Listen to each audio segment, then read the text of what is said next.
style, which was first released decades ago, is referenced in this rendition by the dramatic color blocking on the midsole and the subtle age details on the all-white leather upper.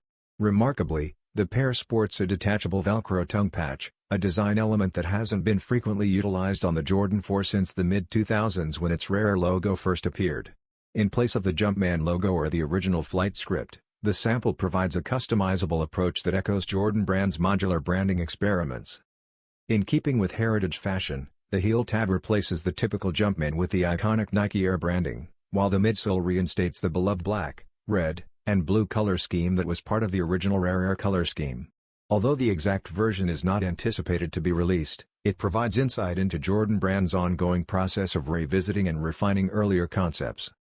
The official Rare Air Jordan 4 is currently scheduled to arrive in stores in July.